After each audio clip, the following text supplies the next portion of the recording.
করবে। তাহলে আমরা কান্ট্রির গোলকে আমরা ইনক্রিজ করতে পারি by promoting exports and discouraging imports. আমরা জানি এক্সপোর্ট ইম্পোর্টস বিওটি, আমরা জানি কি export minus import, value of exports minus value of import. যদি আমরা এক্সপোর্টকে বৃদ্ধি মানে প্রমোটিং করি আর ইম্পোর্টকে যদি ডিসকারেজ করি, তাহলে আমাদের কি হবে? সারপ্লাস হবে, বিওটিটা সারপ্লাস হবে। আর যদি বিওটি এক্সপোর্ট যদি কম হয়, ইম্পোর্ট এই থিওরি ড্রব্যাক আছে, সেটা হচ্ছে this theory did not recognize anything except gold as a measure of country's wealth. Gold ছাড়া অন্য কোনো মেজারমেন্ট এখানে ব্যবহার করা হয়নি একটা দেশের কান্ট্রির ওয়েলথকে মেজারমেন্ট করার জন্য। এখানে শুধুমাত্র গোল্ডটাকেই হচ্ছে ব্যবহার করা হয়েছে, অন্য কোনো মেজার করা হয়নি, অন্য কোনো মেজারমেন্ট এখানে ব্যবহার করা হয়নি।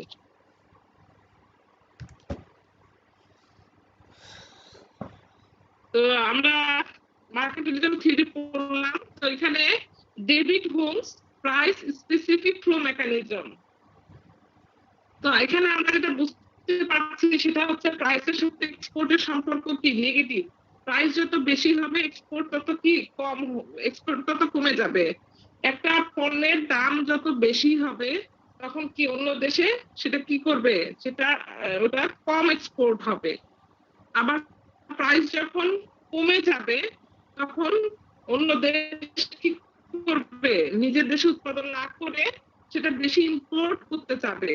তাহলে প্রাইসের সাথে এক্সপোর্টের যে সম্পর্ক সেটা হচ্ছে নেগেটিভ সম্পর্ক, আর প্রাইসের সাথে ইম্পোর্টের সম্পর্ক হচ্ছে পজিটিভ সম্পর্ক। রিলেশনটা হচ্ছে পজিটিভ, প্রাইসের সাথে ইম্পোর্ট হচ্ছে পজিটিভ আর প্রাইসের সাথে এক্সপোর্ট হচ্ছে নেগেটিভ। এখন ডেভিড হোমস যেটা বলছে সেটা হচ্ছে a country cannot benefit in the long run by only exporting or importing। বলছে শর্ট টার্মে ঠিক আছে, এক্সপোর্ট করি, শর্ট টার্মে আমরা বিওটিটা আমরা positive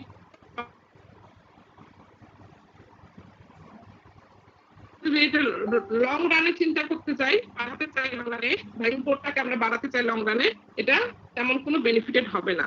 after some time where will be disequilibrium in balance of trade, কারণ সেখানে তখন কি ব্যালেন্স অফ ট্রেডে যদি খালি এক্সপোর্ট বেশি হয় তাহলে কি হবে, ব্যালেন্স অফ ট্রেডটা পজিটিভ হবে, অনেক বেশি হবে। তখন কি একটা দেশে মানি সাপ্লাই বেড়ে যাবে, সম্পদ বাড়বে,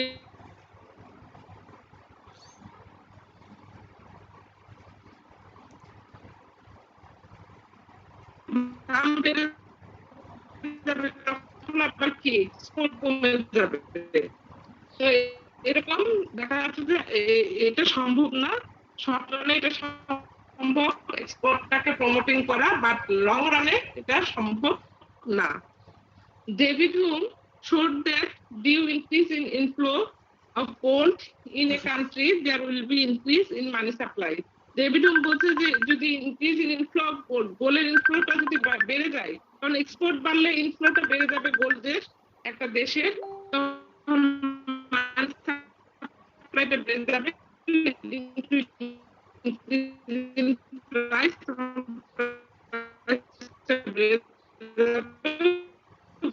ডিসকারেজ এক্সপোর্ট। এর ফলে যদি দাম বেড়ে যায় ডিসকারেজ করবে এক্সপোর্ট, ইনকারেজ করবে। কে বলবে, কে ভালো বসছে একটু শেয়ার করো।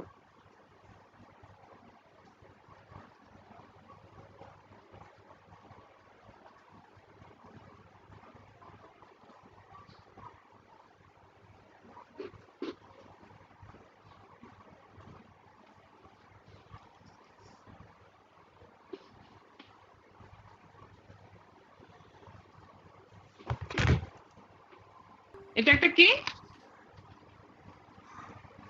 ওল্ডেস্ট থিওরি, অনেক আগের অনেক পুরনো একটা theory. It is based on zero sum game. Zero sum game বলতে বোঝাচ্ছে কান্ট্রি এক্সপোর্ট করবে, করতেই থাকবে। এখন বুঝতে পারছো?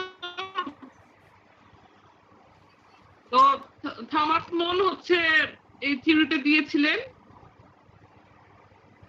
এই থিওরিটা বেসড জিরো সাম গেমের উপর বেস করে দেওয়া হয়েছিল। জিরো সাম গেম বলতে বোঝাচ্ছে একটা কান্ট্রি, ধরো যে দুইটা কান্ট্রি, একটা কান্ট্রি বেনিফিটেড হবে আর একটা কান্ট্রি লস হবে, ঠিক আছে? শুধুমাত্র একটা কান্ট্রি এক্সপোর্ট করবে আর একটা কান্ট্রি ইম্পোর্ট করবে। তো এইভাবে দেখা যাচ্ছে যে এটা হচ্ছে, এটাকেই বলা হচ্ছে জিরো সাম গেম।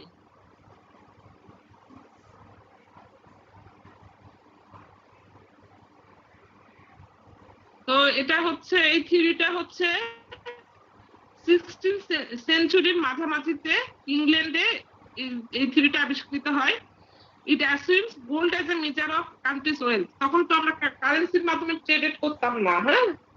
তখন একটা দেশে গোল্ড রিজার্ভ যত বেশি হবে সেই দেশের ওয়েলথ তত বেশি হবে। তো গোল্ডের মাধ্যমে কেনা বেচা হতো। প্রাইমারি গোল হচ্ছে is to increase the wealth of the nation by acquiring gold. যত বেশি গোল্ড রাখা হবে একটা দেশের উন্নয়ন, একটা দেশ তত বেশি ইনক্রিজ হবে, ওয়েলথ তত বেশি বৃদ্ধি পাবে। তো এই থিওরিটা খালি বলছে যে এক্সপোর্ট করতে বলছে, হ্যাঁ? এই থিওরিতে শুধু বলছে যে আমরা যদি গোল্ড রিজার্ভ, যদি গোল্ড ইনক্রিজ করতে চাই তাহলে আমাদেরকে এক্সপোর্টটাকে বাড়াতে হবে, প্রমোটিং করতে হবে, আর ইম্পোর্টটাকে ডিসকারেজ করতে হবে। কিন্তু আসলে তো এটা সম্ভব না। এখানে শুধুমাত্র this theory did not recognize anything except gold as a measure of country's wealth. এর ড্রব্যাকস, অসুবিধা হচ্ছে যে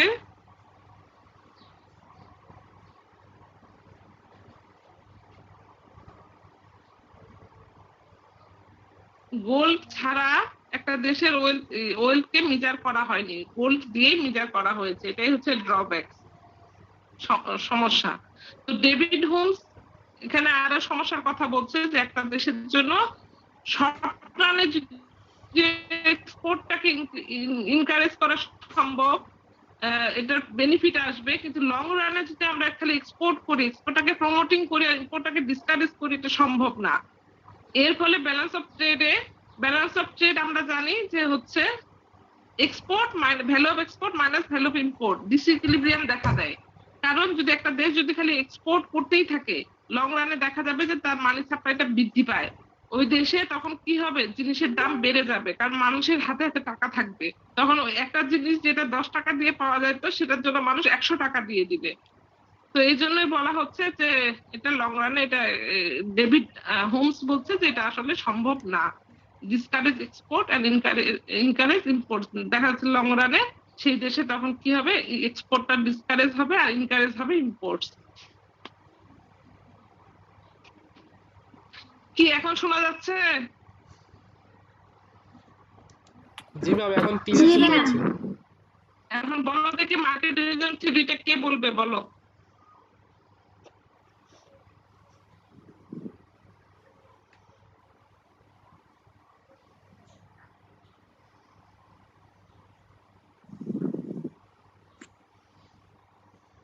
হ্যাঁ মৌ, তুমি শুরু করো তো, কি বুঝলাম?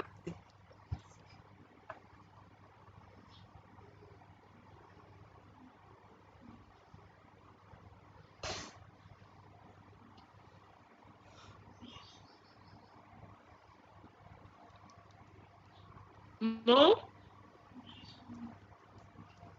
মৌ কি আছো?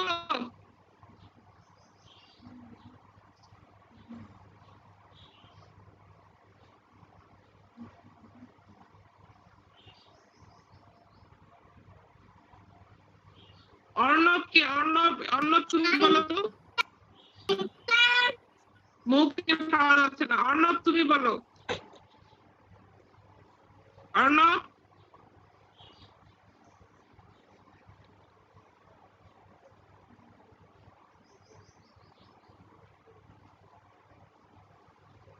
তোমরা কি ক্লাসে ঢুকে কি অন্য কাজ করছো নাকি? তোমাদের কি রেসপন্স নাই কেন? ম্যাম আমি বলবো। কে তুমি, নাম বলো আগে।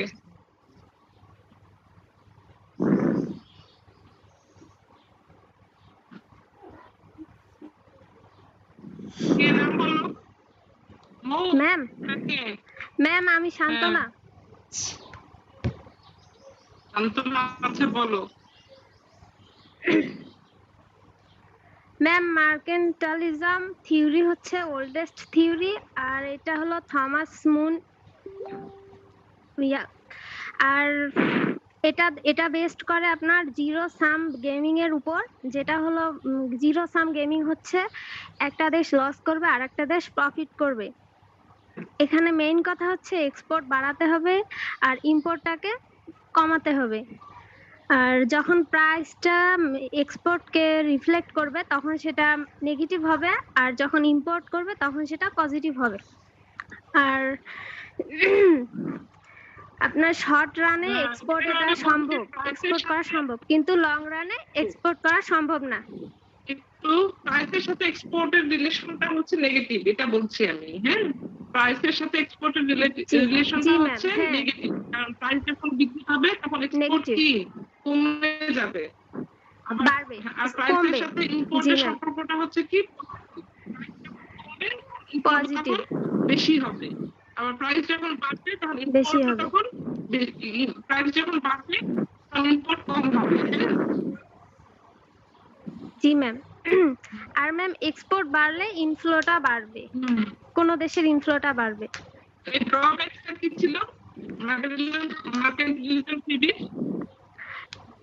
ম্যাম ড্রব্যাকটা ছিল যে এখানে এক্সপোর্ট বাড়াতে হবে আর ইম্পোর্টটা কমাতে হবে, এটাই হলো মেইন ড্রব্যাকস। না, এখানে হচ্ছে শুধুমাত্র গোল্ডকে নিজের করা হয়েছে। গোল্ড ছাড়া একটা দেশের যে মানে একটা দেশের যে ওয়েলথ, একটা দেশের ওয়েলথটাকে শুধুমাত্র কি গোল্ডের মাধ্যমে নিজের করা হয়েছে, এটা ড্রব্যাক। তারপর আবার ডেভিড হুম বলছে যে হচ্ছে ড্রব্যাক সেটা হচ্ছে যে লং রানে আসলে এক্সপোর্টটাকে ইনকারেজ করা সম্ভব না। ঠিক আছে, লং রানে এক্সপোর্টটাকে ইনকারেজ করা সম্ভব না, এক্সপোর্ট বাড়ানো সম্ভব না লং রানে। এক্সপোর্ট অথবা ইম্পোর্ট দুইটাই লং রানে একইভাবে বাড়ানো সম্ভব না, কারণ দেখা যাচ্ছে যে এর ফলে কি হবে, ব্যালেন্স অফ ট্রেড যদি এক্সপোর্ট করতেই থাকে তখন দেখা যাচ্ছে যে ওর মানি সাপ্লাই বেড়ে যাবে না, গোল্ড রিজার্ভ বেড়ে যাবে, তখন মানি সাপ্লাইও বেড়ে যাবে, তখন ওই দেশে কি হবে, ইনফ্লেশন দেখা দেবে, প্রাইস একটা জিনিসের দাম বেড়ে যাবে, ইনফ্লেশন দেখা দেবে। এই জন্য বলছে যে আসলে সবসময় এটা সম্ভব না, এক্সপোর্টটাকে সবসময় ইনক্রিজ করা সম্ভব না, এর ফলে ডিসইকুইলিব্রিয়াম দেখা দেয় ব্যালেন্স অফ ট্রেডে।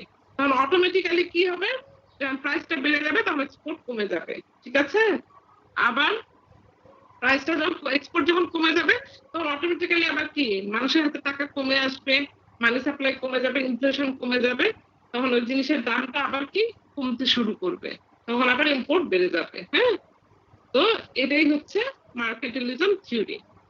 এই যে তোমাদেরকে তুমি বললে আমি বুঝতে পারলাম যে তোমরা কতটুকু বুঝছো। ঠিক আছে, তাহলে আমরা নেক্সট থিওরিতে যাই, অ্যাবসলিউট অ্যাডভান্টেজ থিওরি।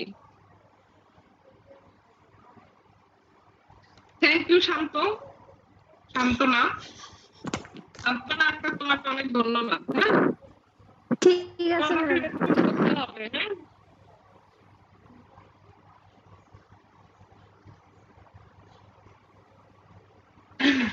আমরা জানি অ্যাডাম স্মিথ অ্যাবসলিউট অ্যাডভান্টেজ থিওরিটা given by Adam Smith in 1776। এখন কি আমার কথা শোনা যাচ্ছে? জি ম্যাম। এখন শোনা যাচ্ছে না? আচ্ছা, অ্যাবসলিউট অ্যাডভান্টেজ থিওরিটা দিয়েছেন হচ্ছে অ্যাডাম স্মিথ 1776 এ। তো এনার একটা বই ছিল, তোমাদের মনে থাকার কথা, ওয়েলথ অফ নেশন, খুব বিখ্যাত একটা বই, ওয়েলথ অফ নেশন। তো হচ্ছে ইনি এখানে পজিটিভ সাম গেমের কথা বলেছেন, trade is positive sum game. তিনি based on productivity and efficiency, তিনি এখানে বলেছেন যে হচ্ছে সেই গুডস এন্ড সার্ভিসেস আমরা এক্সপোর্ট করব যেটা সেই দেশ উৎপাদন করতে যার এফিসিয়েন্সি বেশি, এফিসিয়েন্সি এবং প্রোডাক্টিভিটি বেশি, সেই গুডস গুলো আমরা কি করব, এক্সপোর্ট করব। Absolute advantage is when a country can produce a product more efficiently than other country. বুঝে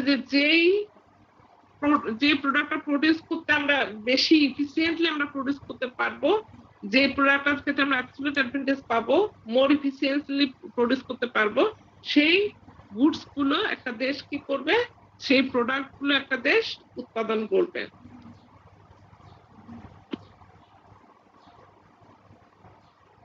Export goods of production advantage and import goods of production disadvantage. যে প্রোডাক্ট প্রডিউস করতে আমরা অ্যাডভান্টেজ পাবো সেগুলো আমরা এক্সপোর্ট করব, আর যে গুডস গুলোর ক্ষেত্রে আমরা ডিসঅ্যাডভান্টেজ, যেগুলো প্রোডাকশন করতে আমাদের পর্যাপ্ত হচ্ছে ন্যাচারাল রিসোর্স নাই, তো হচ্ছে যেগুলো আমরা স্কার্স, যেগুলো আমরা দেখা যাচ্ছে যে আমরা ইয়ে উৎপাদন করতে পারছি না, আমাদের র ম্যাটেরিয়ালের অভাব, যেগুলো আমাদের দেশে সাফিসিয়েন্ট না, সেগুলো আমরা ইম্পোর্ট করব। Source of absolute advantage, absolute advantage source গুলো হতে পারে ন্যাচারাল অ্যাডভান্টেজ, অ্যাকোয়ার্ড অ্যাডভান্টেজ।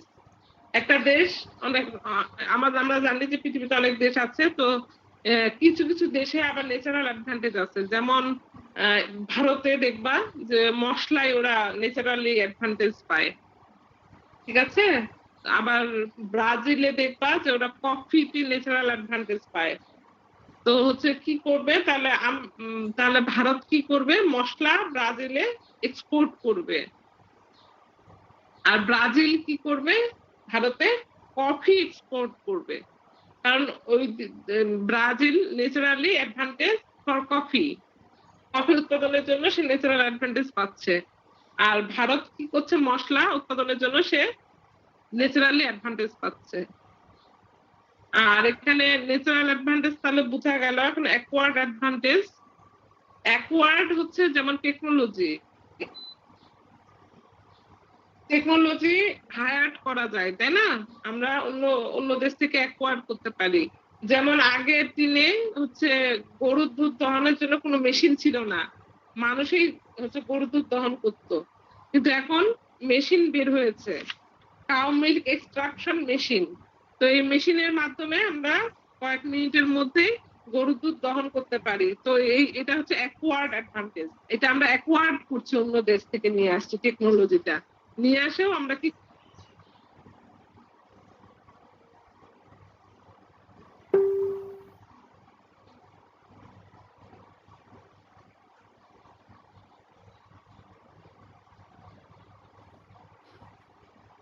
তো এখানে ডিসঅ্যাডভান্টেজ হচ্ছে no explanation where a nation may have advantage in producing both commodities.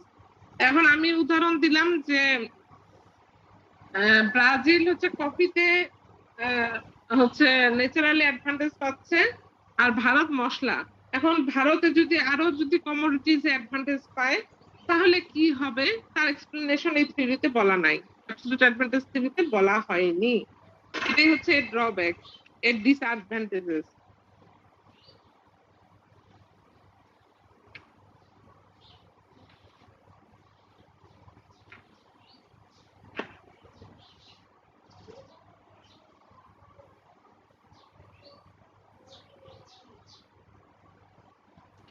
এখন অ্যাবসলিউট অ্যাডভান্টেজ কে বলবে?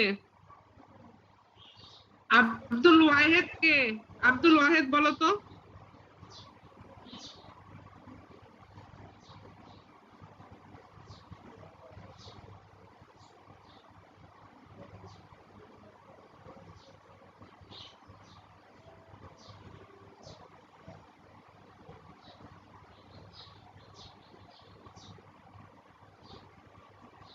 নাইস, তোমার খবর কি, তুমি বলো তো একটু অ্যাবসলিউট অ্যাডভান্টেজ সম্পর্কে।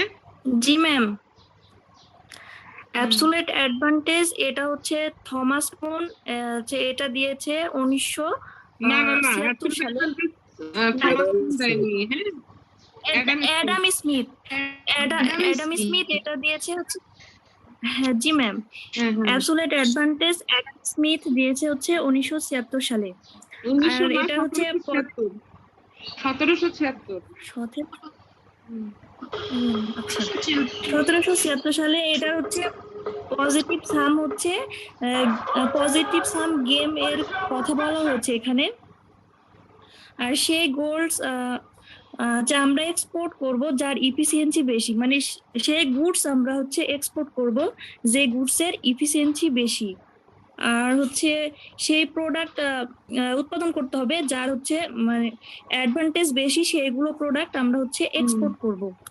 হ্যাঁ আর এটা হচ্ছে দুই প্রকার, ন্যাচারাল অ্যাডভান্টেজ আর হচ্ছে অ্যাকোয়ার্ড অ্যাডভান্টেজ। ন্যাচারাল অ্যাডভান্টেজের ক্ষেত্রে হচ্ছে যেমন ভারতে মশলা উৎপাদনের ক্ষেত্রে একটা অ্যাডভান্টেজ আছে। ভারত যদি অনেক বেশি মশলা উৎপাদন করে, ওটা যদি ব্রাজিলকে সাপ্লাই করে, আর ব্রাজিল যদি ওদের যেহেতু কফি বেশি হয়, সেহেতু ব্রাজিল হচ্ছে ভারতকে কফি এক্সপোর্ট করবে, আর হচ্ছে ভারত ব্রাজিলকে মশলা এক্সপোর্ট করবে। এটা হচ্ছে ন্যাচারাল অ্যাডভান্টেজ। আর অ্যাকোয়ার্ড অ্যাডভান্টেজ হচ্ছে এটা হচ্ছে টেকনোলজিক্যাল অ্যাডভান্টেজ। যেমন হচ্ছে আগে চীন দেশে গরুর দুধ দহন করার জন্য যেমন মেশিন ছিল না, এখন তারা হচ্ছে অন্য দেশ থেকে যেরকম মেশিন নিয়ে আসতে পারছে, আর হচ্ছে অতি সহজে এটা গরুর দুধ দহন করতে পারছে। এটা হচ্ছে অ্যাকোয়ার্ড অ্যাডভান্টেজ। আর এই হচ্ছে ঠিক আছে। এটার একটা ড্রব্যাক আছে। ড্রব্যাকটা হচ্ছে যেমন ভারতে হচ্ছে মশলার কথা বলা হয়েছে, যেমন হচ্ছে মশলা ওরা অনেক অ্যাডভান্টেজ আছে অনেক ওদের এক্সপোর্ট করার ক্ষেত্রে, কিন্তু এখানে মশলা ছাড়া যদি আরো অন্য কোনো প্রোডাক্ট থাকে, যেমন তাহলে এই পাট, দুইটার মধ্যে কোনটা শাক, তারা হচ্ছে হ্যাঁ করবে, তার কথাটা বলা হয়নি। এটা হচ্ছে ড্রব্যাক। এখন এই ড্রব্যাকসটা হচ্ছে দূর করার জন্যই আমরা এখন পড়বো comparative advantage theory. Thank you, nice, অনেক সুন্দর হয়েছে, অনেক সুন্দর করে বলছো তুমি।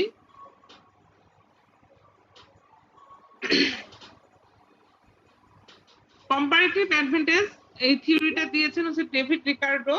এটা হচ্ছে 1817 সালে, 1817 সালে given by comparative advantage theory given by David Ricardo in 1817. It is the extension of absolute advantage theory. এটা হচ্ছে অ্যাবসলিউট অ্যাডভান্টেজ থিওরিকে আরো বৃদ্ধি করে এই থিওরিটা দেওয়া হয়েছে, কম্পারেটিভ অ্যাডভান্টেজ থিওরি দেওয়া হয়েছে। এই থিওরিও বেসড অন পজিটিভ সাম গেমের সাথে জড়িত। If a country has advantage in production of both commodities, then compare the efficiency of both goods.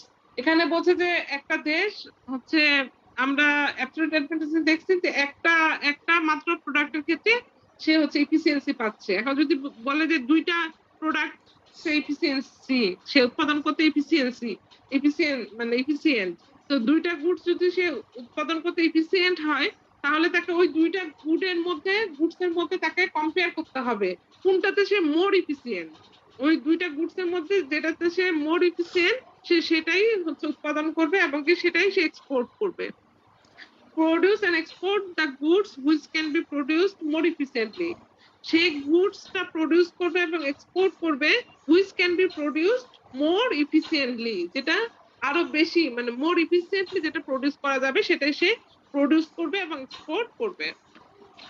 যেমন এক্সাম্পল দিই আমরা, ভারত, ইন্ডিয়া ট্রাকও উৎপাদন করে, কারও উৎপাদন করে, কিন্তু ট্রাকের চাইতে আমরা দেখছি যে পার ইউনিট কস্ট অবশ্যই মানে কারের এফিসিয়েন্সিটা বেশি। ইন্ডিয়াতে কি কারের এফিসিয়েন্সিটা বেশি। তো এই দুইটা গুডসের মধ্যে যদি আমরা কম্পেয়ার করি তাহলে কারের এফিসিয়েন্সি বেশি ট্রাকের চাইতে। তাহলে ইন্ডিয়ার কোনটা উৎপাদন করা উচিত? ট্রাকের চেয়ে কার যেহেতু বেশি এফিসিয়েন্টলি সে উৎপাদন করতে পারে, সেজন্য তাকে কার উৎপাদন করা উচিত।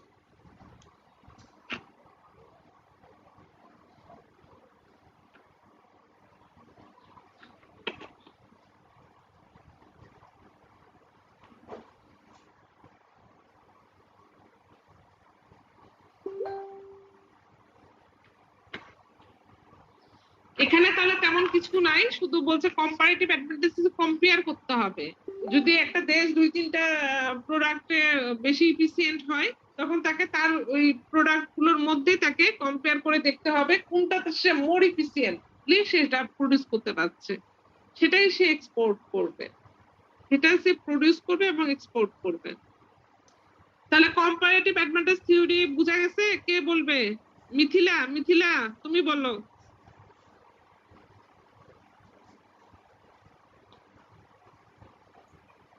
মিথিলা,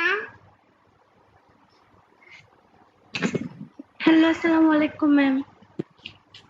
ওয়ালাইকুম আসসালাম। ম্যাম আমি হ্যাঁ, এখানে তুমি comparative- আমাদের এখানে নেটওয়ার্কের অনেক প্রবলেম থাকায় ঠিকমতো বুঝতে পারিনি। আরেকবার শুনলে আমি ঠিকমতো ঠিকমতো বুঝতে বলতে পারোনি? পারবো। জি ম্যাম।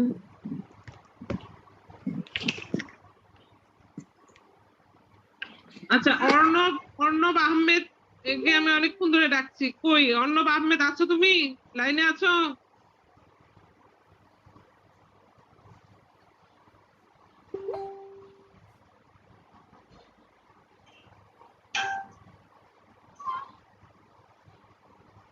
সজীব, সজীব তুমি লাইনে জি আছো? ম্যাম।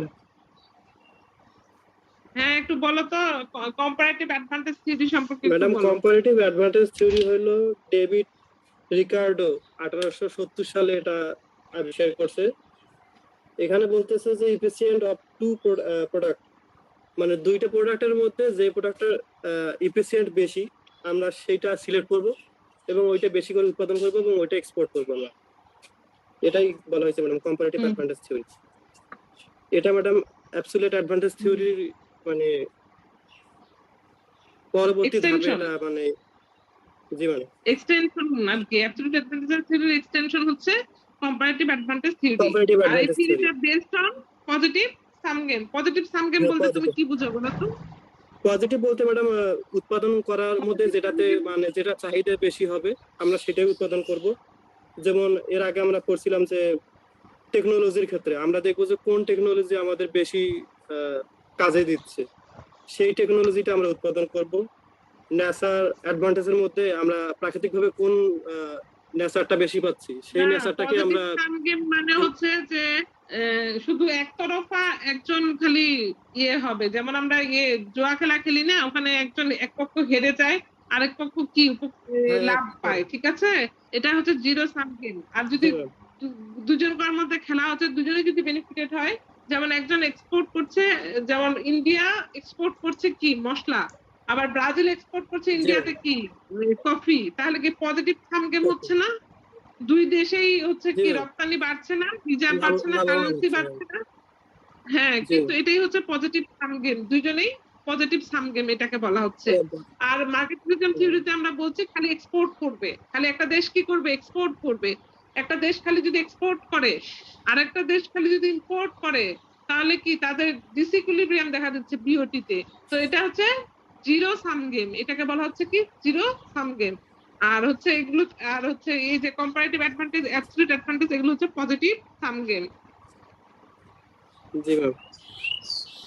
আজকে আরেকটা ছিল, আমরা ট্রেডিশনাল থিওরি গুলো শেষ করে দিই, কালকে আমরা তখন হচ্ছে মডার্ন থিওরি গুলো পড়বো। ট্রেডিশনাল থিওরিজ তাহলে আমরা তিনটা পড়লাম, একটা হচ্ছে পড়লাম মার্কেন্টালিজম থিওরি, 2 নাম্বার পড়লাম অ্যাবসলিউট অ্যাডভান্টেজ থিওরি, 3 নাম্বার পড়লাম কম্পারেটিভ অ্যাডভান্টেজ থিওরি, আর থিওরিজ তাহলে আমরা থিওরি। ফ্যাক্টর ইন্ডোমেন্ট থিওরিতে বলা হচ্ছে countries will export the goods which make intensive use of the factors that are locally available, large quantities, and import goods that make intensive use of factors that are locally scarce. এখানে বলতেছে একটা দেশে যেগুলো factor হচ্ছে available আছে, large qualities অনেক বেশি পরিমাণের আছে, যেগুলো ফ্যাক্টর ইউজ করে আমরা কি করতে পারি, সহজে পার ইউনিট কস্ট কমায়ে প্রডিউস করতে পারি, যেগুলো আমাদের লোকালি অ্যাভেলেবল সেগুলো আমরা কি করব, এক্সপোর্ট করব। আর যেগুলো স্কার্স আছে, যে ফ্যাক্টরগুলো scarce, intensive use of factor that are locally scarce, যেগুলো পাওয়া যায় না, স্কার্স আছে, সেগুলো আমরা কি করব, ইম্পোর্ট করব। যেমন একটা দেশ কি দুই ধরনের ফ্যাক্টর থাকতে পারে, একটা হচ্ছে ক্যাপিটাল ইন্টেন্সিভ কান্ট্রি হতে পারে, আর একটা লেবার ইন্টেন্সিভ কান্ট্রি হতে পারে। বাংলাদেশ কি লেবার ইন্টেন্সিভ কান্ট্রি, আমাদের দেশের লেবারের সংখ্যা অনেক বেশি, এই জন্য আমরা কি লেবার টেকনোলজি ইউজ করব, লেবারদেরকে ব্যবহার করে আমরা কি করব, যেগুলো হচ্ছে যে গুডস গুলো উৎপাদন করা যায় সেগুলো উৎপাদন করব। আর আমাদের যেহেতু ক্যাপিটাল কম, টেকনোলজি, তাহলে আমাদের টেকনোলজি আমাদের হায়ার অ্যাকোয়ার্ড করতে হবে, তো ওই জন্য আমাদেরকে কি করতে হবে, ইম্পোর্ট করতে হবে technology. Trade between the countries having economic structure differences, এখানে বলছে যে দুইটা দেশ যাদের মধ্যে ট্রেড হবে তাদের হচ্ছে ইকোনমিক স্ট্রাকচারটা ডিফারেন্স হতে হবে। যেমন ভারত আর আমাদের যে ইকোনমিক স্ট্রাকচার এটা মোটামুটি সেম, কিন্তু যেহেতু এখানে বলা হচ্ছে যে এমন এমন কান্ট্রির মধ্যে, যেমন আমরা লেবার ইন্টেনসিভ কান্ট্রি আর ইউএস হচ্ছে কি ক্যাপিটাল ইন্টেনসিভ কান্ট্রি, তো হচ্ছে এই দুইটা দেশের মধ্যে যেগুলো সিমিলার না, ডিফারেন্স যেগুলো তাদের মধ্যে ট্রেড।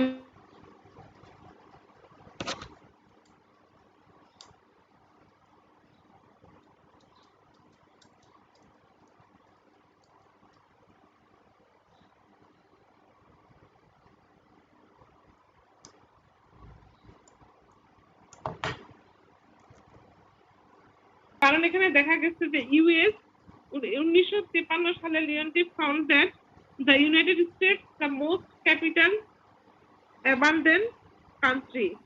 আমরা জানি ইউএস হচ্ছে ক্যাপিটাল অ্যাবান্ডেন্ট কান্ট্রি, ওদের অনেক ক্যাপিটাল। তো in the world exported commodities that were more labour intensive contrary to theory. কিন্তু তারা লেবার ইন্টেন্সিভ হওয়ার পরও তারা কি করছিল যে ক্যাপিটাল ইন্টেন্সিভ হওয়ার পরেও তারা লেবার ইন্টেন্সিভটাকে মোর গুরুত্ব দিচ্ছিল এবং লেবার ইন্টেন্সিভ টেকনোলজি ব্যবহার করে তারা হচ্ছে এক্সপোর্ট করত। কিন্তু তাদের উচিত ছিল কি, তাদের উচিত ছিল যে হচ্ছে ক্যাপিটাল ব্যবহার করা, টেকনোলজি বেশি বেশি ব্যবহার করা, করে সেগুলো গুডস প্রডিউস করে ইয়ে করা, কিন্তু তারা লেবার ইন্টেন্সিভ টেকনোলজি ব্যবহার করছিল। তো এটা হচ্ছে যেটা কি করে যে ফ্যাক্টর ইন্টারভেল থিওরিটাকে কি করে ক্রিটিসিজম, যে এটাকে সাপোর্ট করেনি।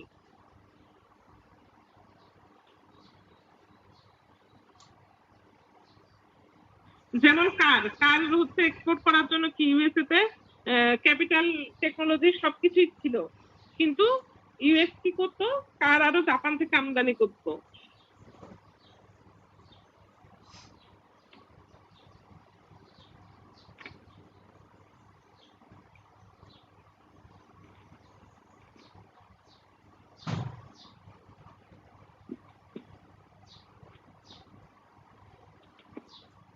তাহলে এই থিওরিটা কে বলবে?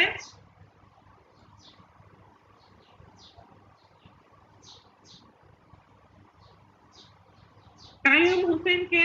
কাইয়ুম হোসেন তুমি বলো। ম্যাম এই থিওরি অনুযায়ী যদি কোনো দেশের ক্যাপিটালিজম ইন্টেন্সিভ অথবা যদি লেবার ইন্টেন্সিভ যদি বেশি হয়ে থাকে, ধরেন যে কোনো একটা, ধরেন যে আমাদের দেশে লেবার ইন্টেন্সিভ অনেক বেশি আছে, তো এই লেবার ইন্টেন্সিভ অনেক বেশি থাকার কারণে আমরা কি করব, আমাদের এক্সপোর্ট করার কারণে লেবার ইন্টেন্সিভ অনেক বেশি বেশি ইউজ করব, যার ফলে আমরা অনেক বেশি আউটকাম পাবো। ঠিক এরকম বোঝানো হচ্ছে।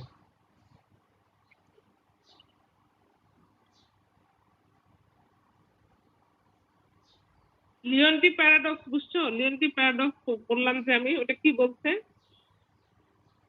না ম্যাম ওটা তো মানে আমার নেট সমস্যা, তো মাঝে মাঝে আসতেছে না কিছু কথা, আমি এতটুকুই বুঝছি, এই জন্য এতটুকুই বললাম।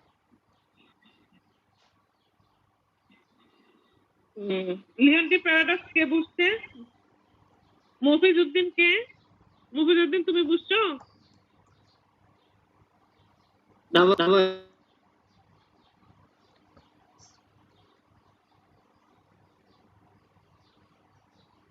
ম্যাম, ওটা আমিও বুঝতে পারি নাই, আপনার কথা অনেক বেঁধে বেঁধে আসতেছিল।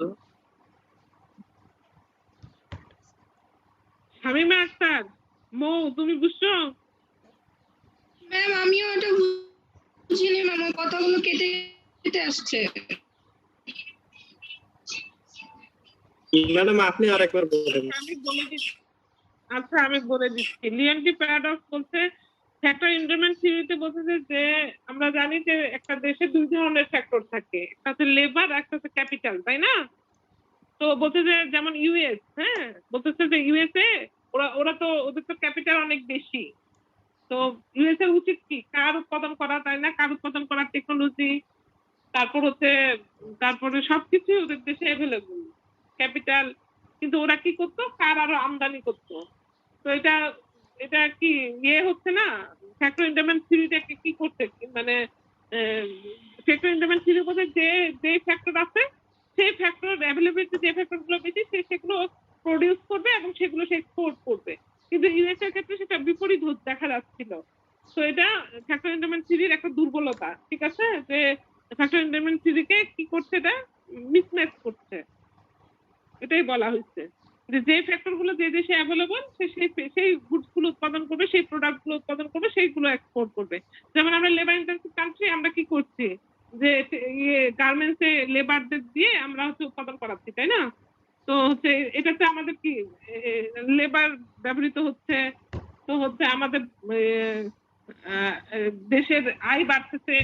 তো এরকম যে আমরা লেবারদেরকে ব্যবহার করব, যেহেতু আমাদের ক্যাপিটাল কম। কিন্তু ইউএস কি করতেছে যে ওর ক্যাপিটাল থাকার পরও সে কারো নিজেরা উৎপাদন না করে সে আরো আমদানি করছিল। তো এই জন্যই বলা হচ্ছে যে ওটাকে লিওনজি প্যারাডক্স বলা হচ্ছে, যে অপোজিট হচ্ছে, ফ্যাক্টরি ইন্টারমেন্ট থিওরিটাকে ম্যাচ করছে না। তো সবাইকে ধন্যবাদ। সবাই ভালো আছো তো না? জি ম্যাম। আজকে তাহলে এই পর্যন্তই থাক। কালকে আমি লিংক দিয়ে দিচ্ছি। জি ম্যাম। এত 25 জন কেন আজকে? ম্যাডাম হঠাৎ করে ক্লাস তো। ম্যাম অনেকে জয়েন নিতে পারেনি। হ্যাঁ, অনেকেই জয়েনই করতে পারেনি ম্যাম। কালকে তো আমি লিংক দিয়ে দিছিলাম, নেট প্রবলেম কালকে লিংক দিয়ে দিচ্ছি 12টার সময়। তো কালকেও আমি ক্লাস নিব। হ্যাঁ, কালকে নিয়ে আমি, আর তোমরা যে বইয়ে চলে যাবা। আমি এগুলো থিওরিগুলো সংক্ষেপে মানে বোঝানোর জন্য বুঝাই দিচ্ছি, তারপর তোমরা বই থেকে পড়বা। হ্যাঁ, বইয়ে আমি যাব না।